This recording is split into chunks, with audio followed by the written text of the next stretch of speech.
Bismillahirrahmanirrahim. Assalamu alaikum. 7th semester BS Vision Sciences. Today we are continuing with our outline of synopsis part 4, and today is our lecture number 5 of research methodology. Last time आपको याद होगा हमने epidemiology start किया था और हमने epidemiology में कुछ basic epidemiology introduction and then study designs cover किए थे. Study designs is one of the most important topic in this outline of synopsis और वो आपको बहुत अच्छी तरह से याद होना चाहिए. आज हम कवर करेंगे sample, its types and sampling techniques. ठीक है, ये भी एपिडेमियोलॉजी ही की कंटिन्यूएशन है. सो लेट्स सी अभी तक हमने अपने आउटलाइन ऑफ साइनॉप्सिस में क्या क्या चीज़ें कवर की हैं. ठीक है, title, topic, AIIMS and objectives, introduction, background, operational definitions, literature review and materials and methods. और मटेरियल्स एंड मेथड्स में इस वक्त हम एपिडेमियोलॉजी कर रहे हैं, जिसमें हमने स्टडी डिज़ाइंस जो है वो कंप्लीट कर लिया है. स्टडी सेटिंग जो है वो दैट्स अप टू यू. आप कहाँ सिलेक्ट करते हैं अपना रिसर्च टॉपिक, तो उसके हिसाब से ही लोकेशन डिसाइड होगी. और duration of study and field work जो है वो जब हम अपना प्लानिंग कंप्लीट कर लेंगे, साइनॉप्सिस कंप्लीट कर लेंगे, तो उसके बाद हम डिसाइड करेंगे कि हमारा फील्ड वर्क प्लान जो है, फील्ड वर्क का क्या ड्यूरेशन होगा. ड्यूरेशन ऑफ स्टडी हमारी 6 मंथ्स ही रहती है, बिकॉज़ हमारा जो 8th सेमेस्टर है जिसमें जाके हमने ये रिसर्च प्रोजेक्ट करना है वो 6 मंथ्स का होता है.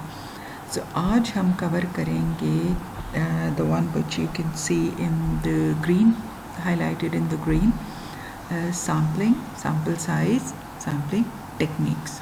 ठीक है, और कुछ थोड़ा सा उसकी टर्मिनोलॉजी.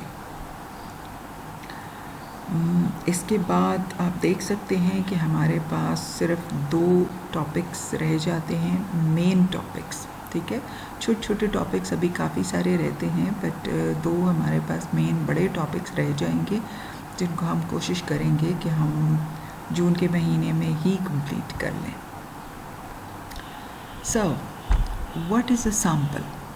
सबसे पहले, sample is a subset of the population with all its inherent qualities. Generally अगर आप देखें तो हम सैम्पल का वर्ड जो है हमारी एवरीडे लैंग्वेज में बहुत ज़्यादा यूज़ होता है. इस चीज़ का सैम्पल, उस चीज़ का सैम्पल, फलां चीज़ का सैम्पल. बट जो कॉमनली आप सुनते रहते हैं sample, that is blood sample.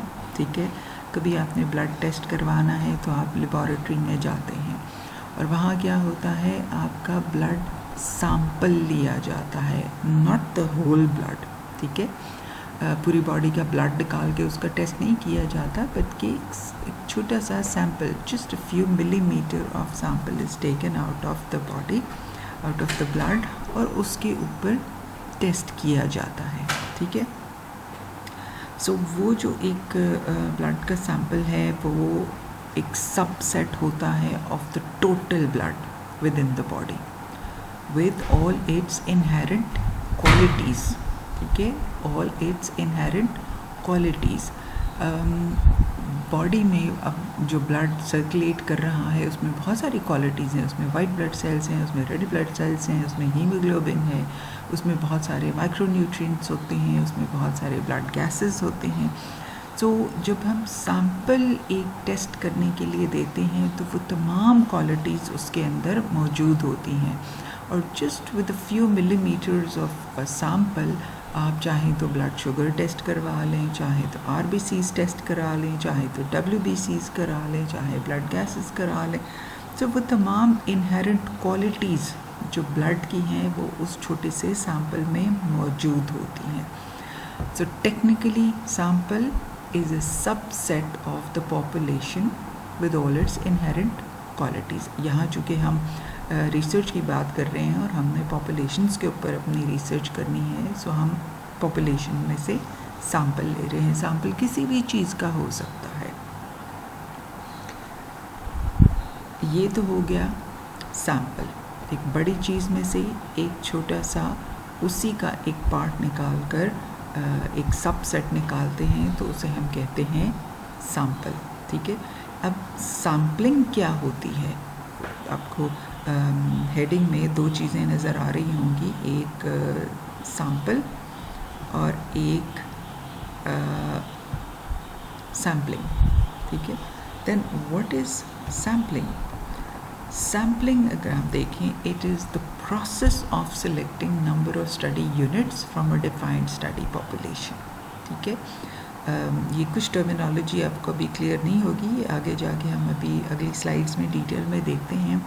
But sampling is the process of selecting sample. सीधी सी बात हो गई। ठीक है, sampling is the process of selecting sample. और सैम्पल क्या होता है? Study units from defined population, और आप आसान अल्फाज में कह सकते हैं कि sample from a study population. So sample subset हुआ और सैम्पलिंग प्रोसेस हुआ उस सबसेट को सिलेक्ट करने का। अब सैम्पलिंग की कैरेक्टरिस्टिक्स क्या होती हैं? ठीक है, सबसे पहले a sample should be representative of the population of interest। ठीक है, जिस पॉपुलेशन के ऊपर हमने अपना रिसर्च प्रोजेक्ट करना है, हमारा सैम्पल उसका रिप्रेजेंटेटिव होना चाहिए। अगर हम अपना रिसर्च जो है वो एक पॉपुलेशन के ऊपर कर रहे हैं और सैम्पल हम कहीं और से ले रहे हैं, तो then it is not representative of the population of interest. ठीक है, फॉर एग्ज़ाम्पल हमने रिसर्च प्रोजेक्ट करना है फराश टाउन में, पिंडी में, और हम अपना सैम्पल सिलेक्ट कर लेते हैं मुल्तान में, तो then it is not representative of that population. ठीक है, if the sample does not represent the target population, the findings of the sample will not represent the findings in the population। और research का मकसद ही ये होता है कि जिस जगह पर आप रिसर्च करें, आपके रिजल्ट्स जो हैं उसी पॉपुलेशन पर अप्लाई होने चाहिए। So a sample should be representative of the population of interest।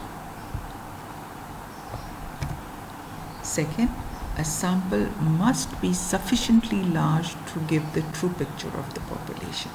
ठीक है, sufficiently large यानी अगर 5000 की आबादी है और आप कहते हैं कि जी हम 20 लोगों के ऊपर रिसर्च प्रोजेक्ट कर लेते हैं, then this sample is not large enough। 5000 की आबादी है तो कम से कम आपको 500 का जो सैम्पल साइज़ है वो एडिक्वेट होगा। ठीक है, to give you the true picture of that population.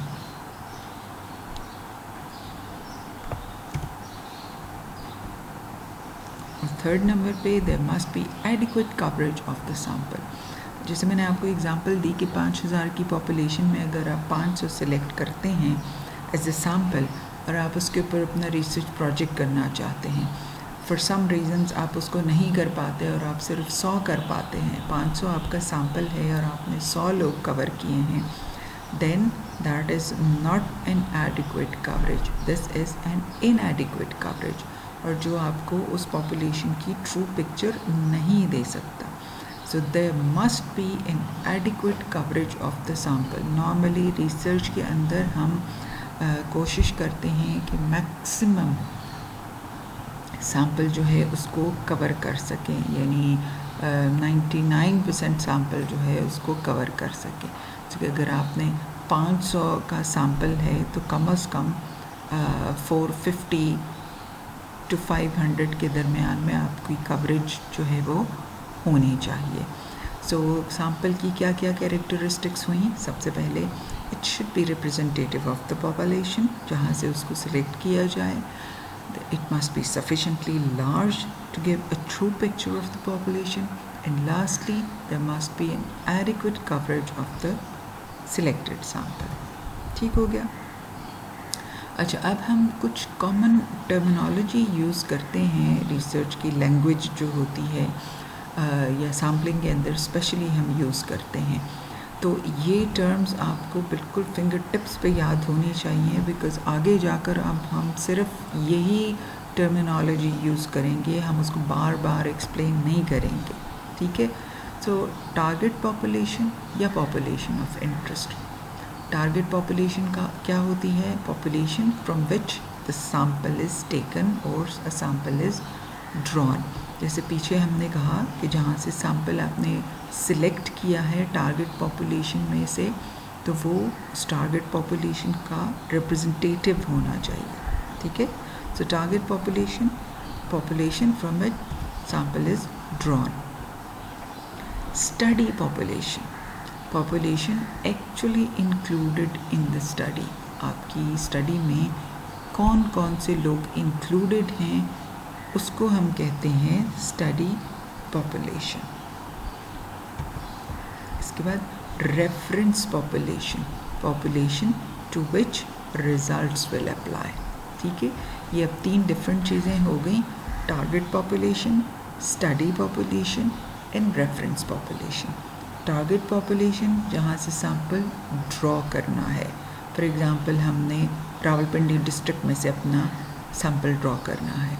Study population, population actually included in the study, हम कहते हैं जी एडल्ट्स 50 ईयर्स एंड अबव, ठीक है। सो ये हमारी एक्चुअल स्टडी पॉपुलेशन होगी adults 50 years and above. Reference population, population to which results will apply, तो वो आपका डिस्ट्रिक्ट रावलपिंडी भी हो सकता है प्लस 50 ईयर्स एंड अबव, दोनों चीज़ें जो हैं वो रेफरेंस पॉपुलेशन में अप्लाई हो सकती हैं। इसके बाद है sampling unit. Now this is very important. Sampling unit क्या चीज़ होती है? It is the smallest unit in the sample, ठीक है। could be an individual, a person or a subject. Onwards हम रिसर्च में किसी भी इंडिविजुअल के लिए वर्ड यूज़ करेंगे सब्जेक्ट या फिर सैम्पलिंग यूनिट।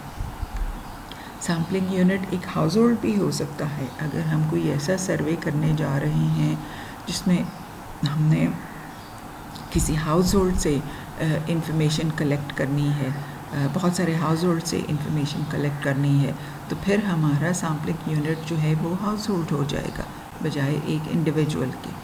इसी तरह अगर हमने बहुत सारे विलेजेस में से इंफॉर्मेशन लेनी है तो हमारा सैम्पलिंग यूनिट विलेज हो जाएगा, ठीक है। It depends upon the topic of research. आपका रिसर्च टॉपिक क्या है उसके अकॉर्डिंगली आप डिसाइड कर सकते हैं कि सैम्पलिंग यूनिट जो है वो क्या होगा। Now another important thing, sampling frame, a numbered list of all sampling units, ठीक है। अगर आपका 500 का आपने सैम्पल ड्रॉ करना है तो आपके पास उस एरिया या उस पॉपुलेशन का एक पूरा लिस्ट होनी चाहिए जिसके अंदर तमाम यूनिट्स जो हैं सैम्पलिंग यूनिट्स उनको नंबर्ड किया गया हो। और last important terminology is bias. Bias क्या होता है? It's a systematic error in the sampling procedure that leads to a distortion in the results of the study.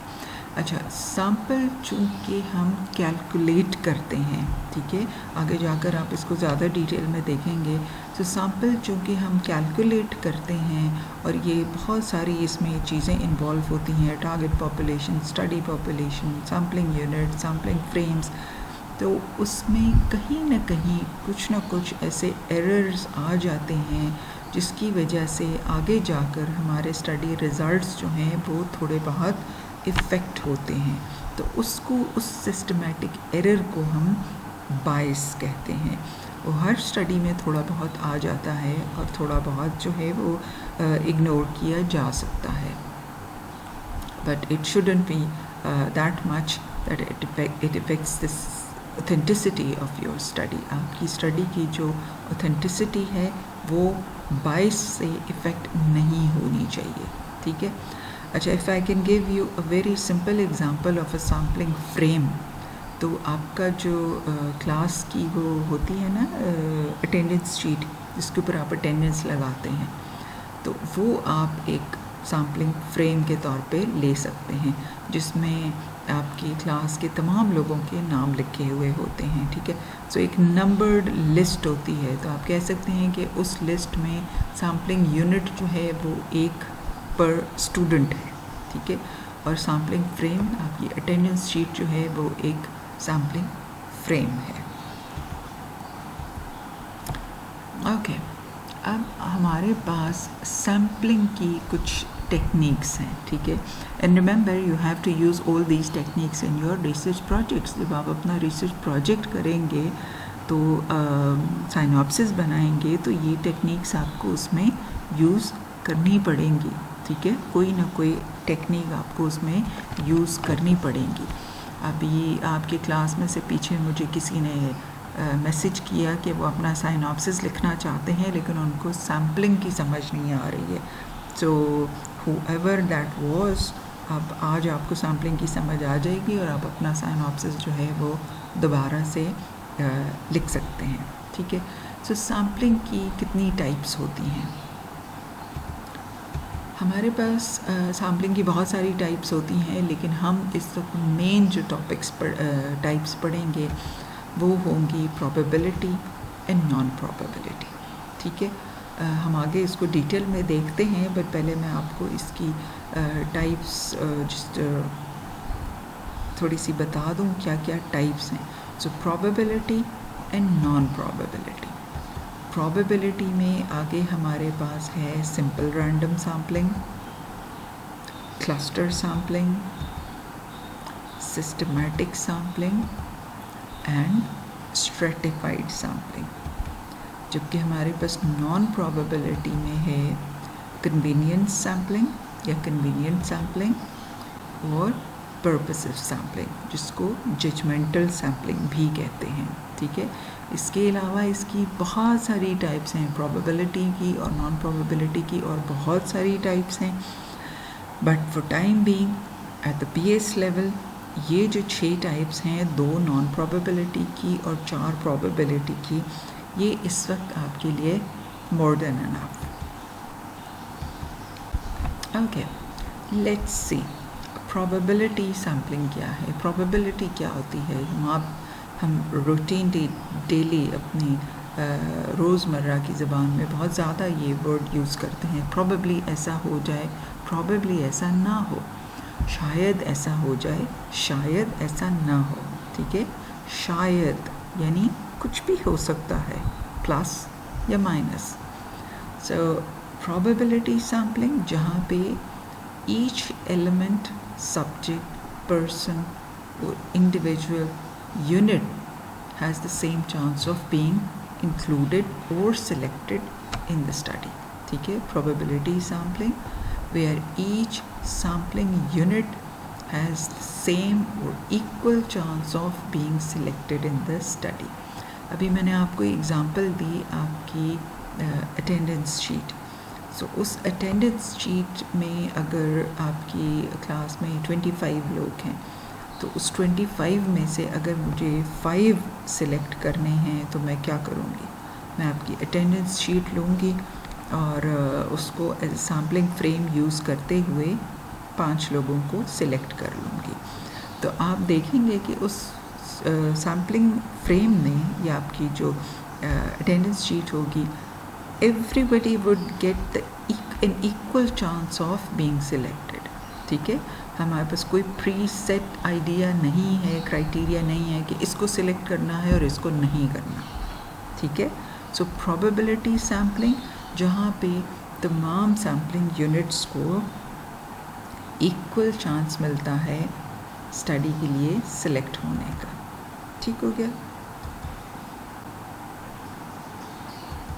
अब हमारे पास आ गई टाइप्स ऑफ प्रोबेबिलिटी सैम्पलिंग। मैंने आपको पहले भी बताया, simple random sampling, cluster sampling, systematic sampling and stratified sampling.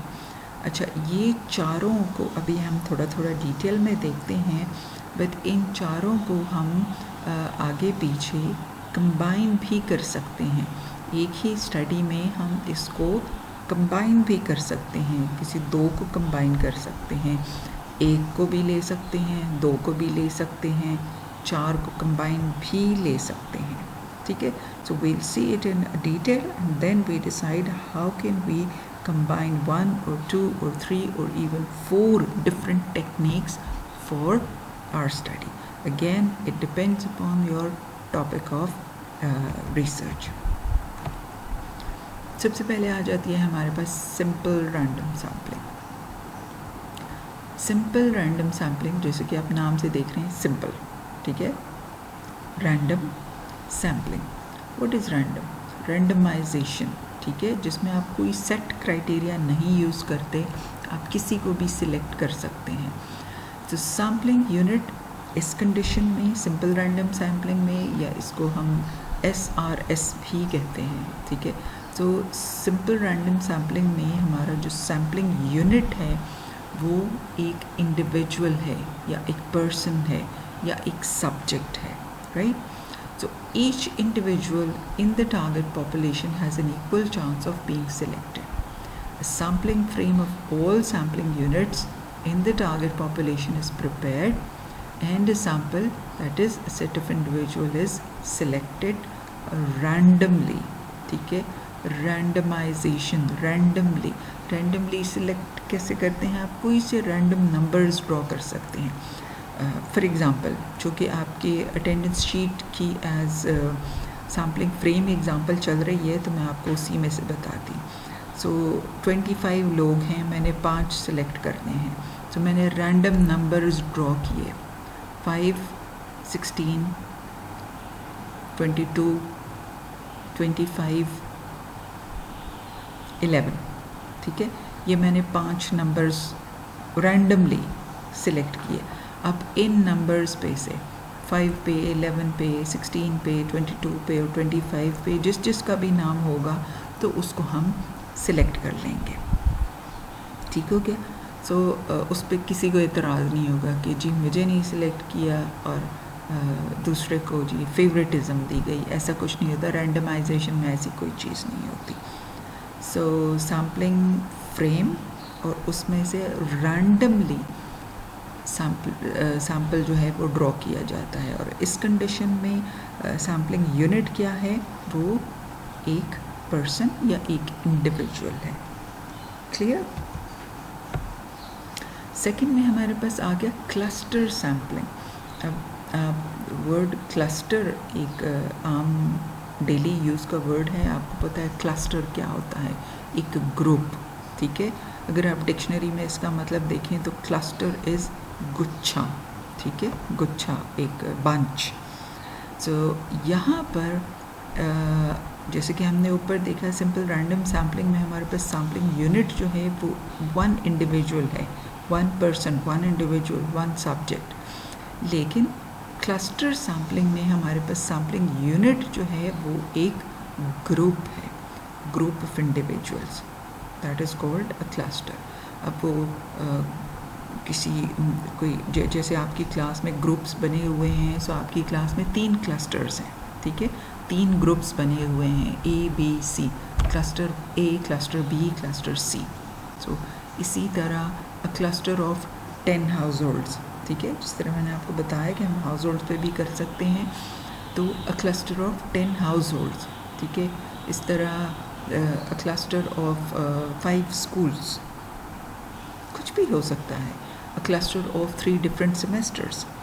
So grouping जब हम करते हैं अपनी आसानी के लिए, अपने रिसर्च टॉपिक के मुताबिक, तो उसको हम फिर कहते हैं क्लस्टर सैम्पलिंग, ठीक है। अब अगर आप देखें तो हम इन दोनों टेक्निक्स को बड़े आराम से कंबाइन कर सकते हैं। यानी हमने क्लस्टर सैम्पलिंग करनी है तो हमारा सैम्पलिंग यूनिट जो है वो क्लस्टर होगा, और फिर उसके अकॉर्डिंगली हम सैम्पलिंग फ्रेम बनाएंगे, और फिर हम रैंडम सिलेक्शन कर सकते हैं। सो हम सिंपल रैंडम सैम्पलिंग भी कर सकते हैं, और हम क्लस्टर रैंडम सैम्पलिंग भी कर सकते हैं। रैंडमाइजेशन इज़ इम्पॉर्टेंट, वो आप किसी भी टेक्निक में कर सकते हैं। सिस्टमैटिक सैम्पलिंग, इसमें a predetermined system is followed as a sampling frame. For example, census data. Systematic sampling चूँकि ज़्यादातर बड़ी स्टडीज़ में की जाती है और वहाँ पे प्री डिटर्मिन्ड सिस्टम फॉलो किया जाता है, यानी जो ऑलरेडी डेटा अवेलेबल है, प्राइमरी डेटा जो अवेलेबल है, उसको हम यूज़ करते हैं. जिस तरह के सेंसस का डेटा हो गया, मरदमशुमारी का डेटा हो गया, जैसे उसको हम यूज़ करते हैं. आपको मैंने एग्ज़ाम्पल दी आपके अटेंडेंस शीट की. So this is also systematic sampling. एक ऑलरेडी हमारे पास सिस्टमैटिक लिस्ट मौजूद है और उसको हम एज सैम्पलिंग फ्रेम यूज़ कर रहे हैं. So that is a very good example of systematic sampling. Okay, तो इसके बाद हमारे पास आ जाती है स्ट्रैटिफाइड सैम्पलिंग. स्ट्रैटिफिकेशन का क्या मतलब है, या स्ट्रैटिफाइड का मतलब है डिफरेंट लेवल्स, ठीक है, या सब ग्रुप्स भी आप उसको कह सकते हैं. So stratified sampling when the sample is stratified into different strata और सब ग्रुप्स और लेवल्स. फॉर एग्ज़ाम्पल, आप अपना सैम्पल सेलेक्ट करते हैं according to the place of residence, ठीक है, कि जी जो इस जगह के रहने वाले लोग हैं सिर्फ उनको सिलेक्ट किया जाएगा. रूरल और अर्बन, विलेजेस विद और विदाउट इलेक्ट्रिसिटी, या फिर हम एडमिनिस्ट्रेटिव यूनिट्स के हिसाब से उसकी स्ट्रैटिफिकेशन करते हैं कि जी फ़लाना डिस्ट्रिक्ट, उसके अंदर फ़लानी तहसील, उसके अंदर फिर फ़लानी यूनियन काउंसिल, ठीक है. डिस्ट्रिक्ट रावलपिंडी, तहसील मरी, यूनियन काउंसिल ABC, वटेवर, ठीक है. प्रोविंसेस के अकॉर्डिंगली, डिविजन्स के अकॉर्डिंगली, जिस तरह भी आपका टॉपिक है उसके अकॉर्डिंगली हम डिसाइड करते हैं. फॉर एग्ज़ाम्पल, आप किसी स्कूल के अंदर कर रहे हैं या यूनिवर्सिटी के अंदर कर रहे हैं, तो students with classes and without classes, ठीक है. सो ये हो गई आपकी स्ट्रैटिफिकेशन. What is stratification? उसको डिफरेंट लेवल्स में डिवाइड करना या उसको डिफरेंट ग्रुप्स में डिवाइड करना. सो अब अगर आप देखें तो आप इनमें से कोई 2 या 3 या इवन 4 जो हैं डिफरेंट टेक्निक्स जो है वो कंबाइन कर सकते हैं. Simple random sampling, cluster random sampling, stratified cluster random sampling, stratified simple random sampling, systematic random sampling. So you can combine all these techniques. और जब आप इसको कॉम्बिनेशन में लेके जाते हैं तो फिर हम उसको कहते हैं मल्टी स्टेज, यानी डिफरेंट स्टेजेस में आप उसको डिवाइड कर देते हैं. आप कोई एक भी फॉलो कर सकते हैं, नॉट नेसेसरीली कि आपको 2 या 3 टेक्निक्स फॉलो करें. आप सिंपल सिर्फ एक टेक्निक जो है उसको भी फॉलो कर सकते हैं. क्लियर? अब आ जाते हैं हम नॉन प्रोबेबिलिटी सैम्पलिंग की तरफ. And what is non probability?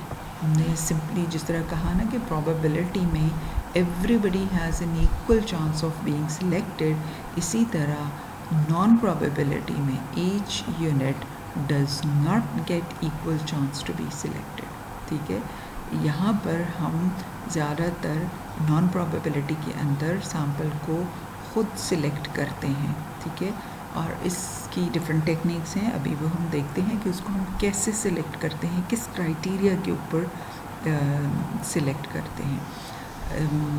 ये मेथड जो है ये ज़्यादातर क्वालिटेटिव स्टडीज़ में यूज़ होता है. सो अगर आप में से कोई इंटरेस्टेड है क्वालिटेटिव स्टडी करने में तो वहाँ पर फिर हम नॉन प्रोबेबिलिटी सैम्पलिंग जो है वो यूज़ करेंगे. सो नॉन प्रोबेबिलिटी सैम्पलिंग में सबसे पहले हमारे पास आ जाती है convenient sampling. The required sample is selected according to convenience, ठीक है. हमारे पास टाइम कम है, हमारे पास फाइनेंशियल रिसोर्सेज हैं, हमारे पास ह्यूमन रिसोर्स कम है, बहुत ज़्यादा दूर नहीं जा सकते, ट्रैफिक, लॉजिस्टिक्स, ट्रांसपोर्ट इश्यूज़ हैं, तो हम अपने कन्वीनियंस के मुताबिक जो है हम अपना सैम्पल सिलेक्ट करते हैं. फॉर एग्ज़ाम्पल, हम कहते हैं कि जी हम क्लिनिक नंबर 4 या रूम नंबर 4 के पेशेंट्स जो हैं वो सिर्फ सिलेक्ट करेंगे, या सिर्फ उन स्कूल्स में स्क्रीनिंग करेंगे जो हमारे घर के करीब हैं, ठीक है। तो ये कन्वीनियंट सैम्पलिंग हो जाती है। इसी तरह अगर आप आजकल की सिचुएशन में देखें तो चूँकि हमारे बहुत सारे स्टूडेंट्स को प्रॉब्लम आ रही है, वो बाहर नहीं जा सकते, तो हम बहुत सारी कन्वीनियंट सैम्पलिंग जो है इस वक्त कर रहे हैं। दूसरी आ जाती है हमारे पास पर्पसिव सैम्पलिंग और नॉन प्रोबेबिलिटी पर्पसिव सैम्पलिंग। इसमें हम कहते हैं sampling is done on a pre determined criteria based on the background knowledge, clinical reviews, literature search वगैरह वगैरह, ठीक है। फॉर एग्ज़ाम्पल आपको मैंने अपनी रिसर्च के बारे में शायद कभी ज़िक्र किया हो, but my research for masters was barriers to the uptake of cataract surgery, ठीक है। और आपको मैं पढ़ने के लिए दूंगी, आई फॉलोड पर्पसिव सैम्पलिंग, ठीक है। एक प्री डिटर्मिन्ड क्राइटेरिया के ऊपर हमने उस पर पर्पसिव सैम्पलिंग की थी, ठीक है।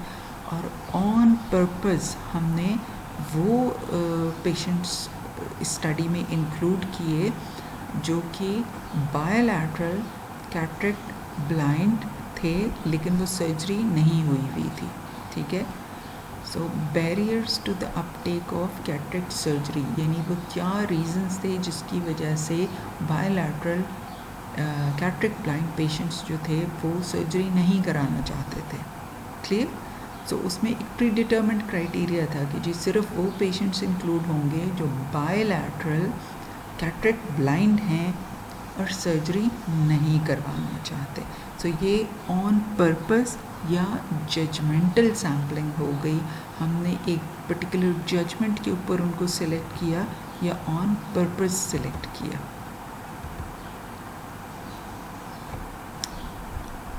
ठीक हो गया। सो आई होप इट्स क्लियर। आपको प्रोबेबिलिटी एंड नॉन प्रोबेबिलिटी दोनों समझ आ गई है।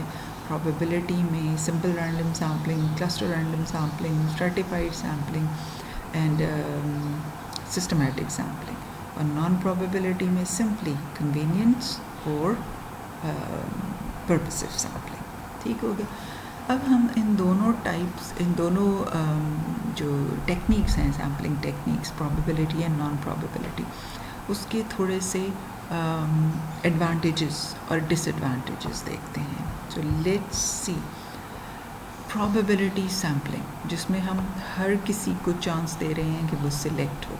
सो वहाँ पे मिनिमम बाइस है, यानी एरर जो है वो कम से कम है। आप या मैं एज रिसर्चर उसमें मिनिमम बाइस अलाउ कर रहे हैं, क्योंकि हम रैंडमाइजेशन कर रहे हैं। इसी तरह ऑथेंटिक ज़्यादा है, ठीक है। क्यों ऑथेंटिक ज़्यादा है? क्योंकि बायस कम है और रिज़ल्ट्स जो हैं वो जनरलाइज हो सकते हैं तमाम पॉपुलेशन को। अब इसी तरह जिस तरह उसके कुछ एडवांटेजेस हैं तो कुछ डिसएडवांटेजेस भी हैं। और डिसएडवांटेजेस क्या क्या हैं? सबसे पहले इट्स टू एक्सपेंसिव, ठीक है। इसमें बहुत ज़्यादा मॉनेटरी रिसोर्सेज की ज़रूरत है। फिर इनकन्वीनियंट, बहुत ज़्यादा आपको टेक्निकल स्किल्स रिक्वायर्ड हैं, लार्जर पॉपुलेशन कवर करना पड़ता है, टाइम बहुत ज़्यादा है, तो उस और एक्सपेंसिव है, तो ये चारों चीज़ें मिला के आप एक इनकन्वीनियंट जो है वो प्रोबेबिलिटी सैम्पलिंग होती है। इनकन्वीनियंट क्यों होती है? क्योंकि एक्सपेंसिव है, टाइम कंज्यूमिंग है, लार्जर पॉपुलेशन कवर करना होता है और थोड़ी बहुत टेक्निकल स्किल्स भी रिक्वायर्ड होती हैं। फॉर एग्ज़ाम्पल डेटा मैनेजमेंट के लिए आपको बहुत सारी टेक्निकल स्किल्स चाहिए होंगी, सैम्पल कैलकुलेशंस के लिए आपको बहुत सारी टेक्निकल स्किल्स चाहिए होंगी। नॉन प्रोबेबिलिटी, अब देखते हैं कि नॉन प्रोबेबिलिटी सैम्पलिंग के क्या क्या एडवांटेजेस हैं। कन्वीनियंट, आप आराम से उसको कर लेते हैं। क्यों? क्योंकि लेस टाइम रिक्वायर्ड होता है, लेस टेक्निकल स्किल्स चाहिए और इकोनॉमिकल है, बहुत ज़्यादा पैसे भी नहीं खर्च करने पड़ते। लेकिन ऑन द अदर हैंड उसके डिसएडवांटेजेस भी हैं। वो ये है कि रिज़ल्ट्स आप जनरलाइज नहीं कर सकते पॉपुलेशन के ऊपर। रिज़ल्ट्स जो हैं वो आपकी स्टडी पॉपुलेशन के ऊपर ही अप्लाई होंगे, ठीक है। दूसरी, इसमें बायस का चांस ज़्यादा होता है, ठीक हो गया। लेकिन बायस को हम कुछ तरीक़ों से कवर करते हैं, ओवरकम करते हैं। We will discuss that later, ठीक है। और स्मॉल सैम्पल्स जो हैं वो कवर किए जाते हैं, ठीक है। नॉन प्रोबेबिलिटी में हमेशा सैम्पल साइज़ जो है वो छोटा होता है। So we will see how to overcome bias, जहाँ स्टडीज़ में जब बायस का ख़तरा ज़्यादा होता है, ज़्यादा चांस होता है कि बायस ज़्यादा होगा तो स्टडी आपकी ऑथेंटिक नहीं रहेगी। तो उस बायस को हम कैसे कवर करते हैं, we will discuss that letter.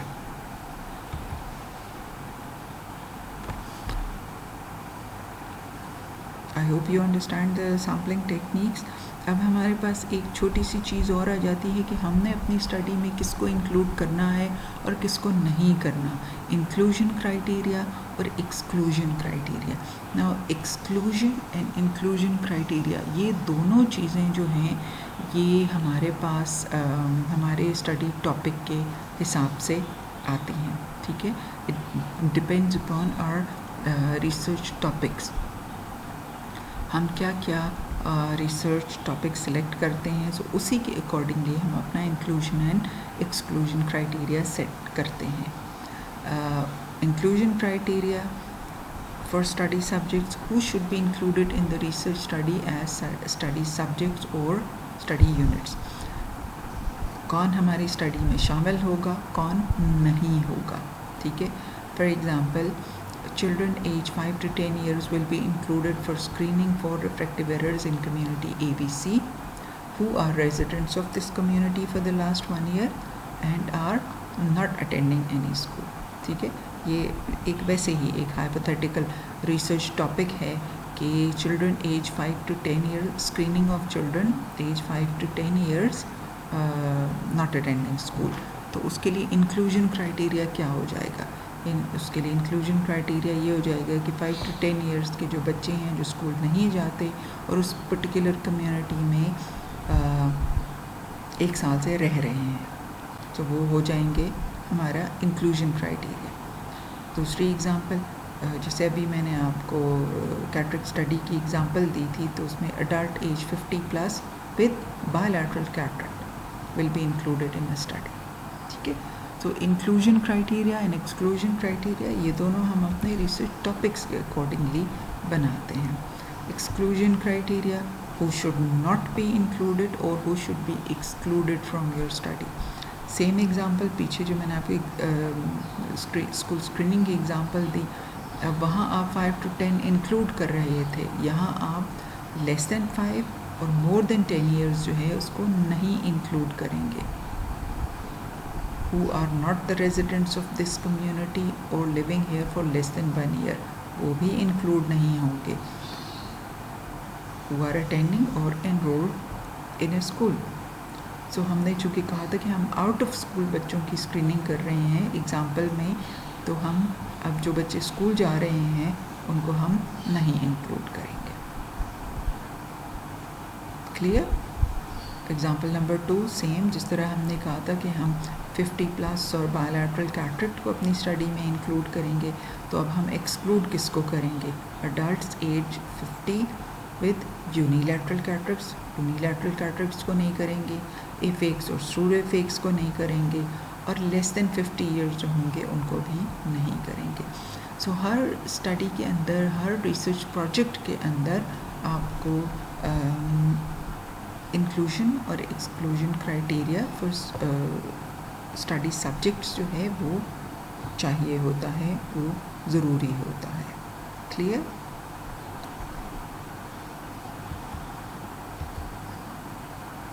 Okay, so we come to the end of our topic. अब homework and assignment, again 20 MCQs, 3 short questions। ये आपका क्लस्टर्स के लिए ये असाइनमेंट है, आप अपने क्लस्टर्स में इसको कंप्लीट करेंगे और सबमिट करेंगे, ठीक है। अच्छा, अब मैं आपको थोड़ा सा, आपको याद होगा पिछले जो असाइनमेंट था एपिडेमियोलॉजी का, उसमें मैंने आपको कुछ होमवर्क दिया था और आपको बताया भी था कि अगले लेक्चर में आपको मैं उसकी सॉल्यूशंस दूंगी। तो हियर आर द सॉल्यूशंस जितने मुझे मिल गए हैं। असाइनमेंट्स मोस्टली लोगों ने ठीक किए हैं जितने मैंने चेक किए हैं। So पहला क्वेश्चन था, इन a school 3672 children were screened for refractive errors. 103 had myopia and 39 had hypermetropia. So prevalence of refractive errors आपने कैलकुलेट करना था।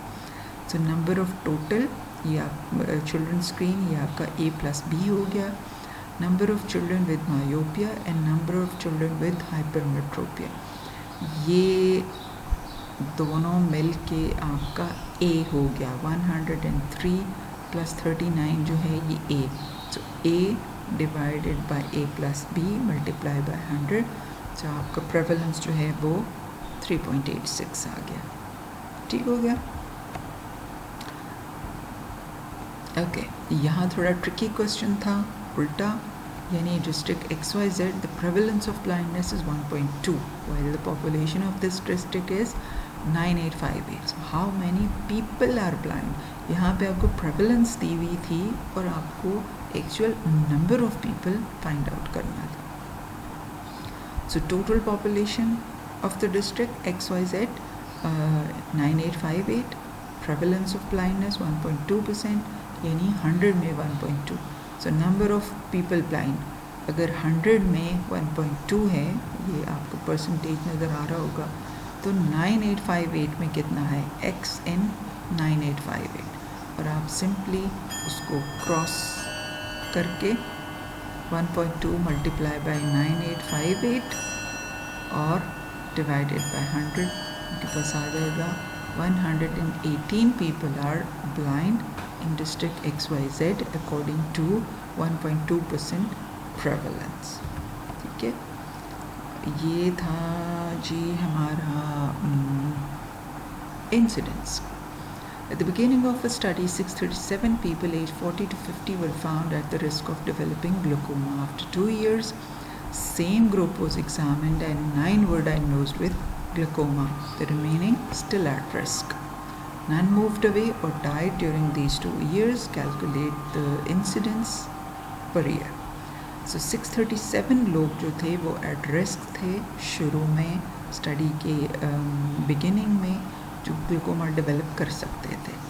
आफ्टर 2 years 9 लोगों ने ग्लूकोमा डेवलप किया, और जब हमने कैलकुलेट किया तो रिमेंबर आफ्टर 2 years 1.41% पर 2 years, और उसको अगर हम 2 पर डिवाइड कर लें तो 0.70 पर ईयर आ जाएगा।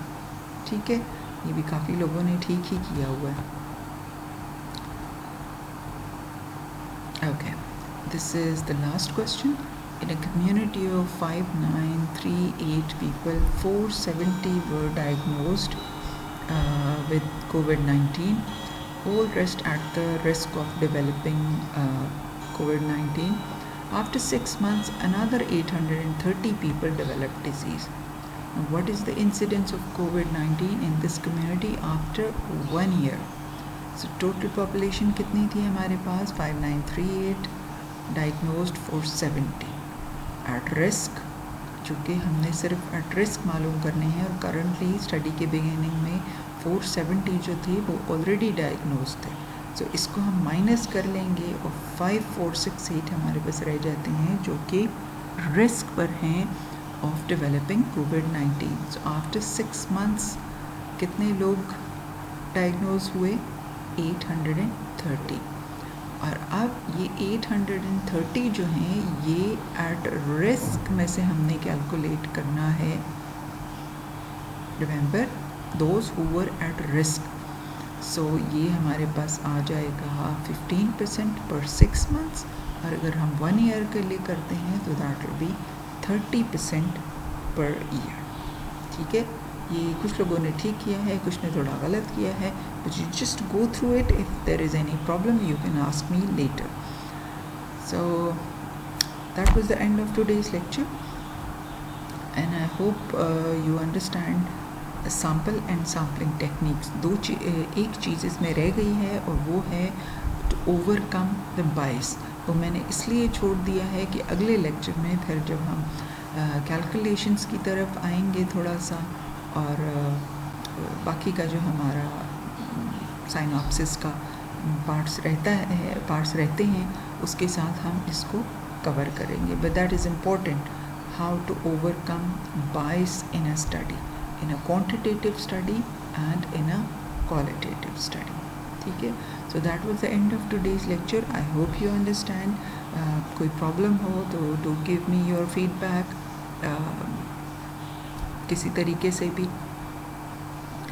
और we are trying our best to conduct the next lecture inshallah on Moodles.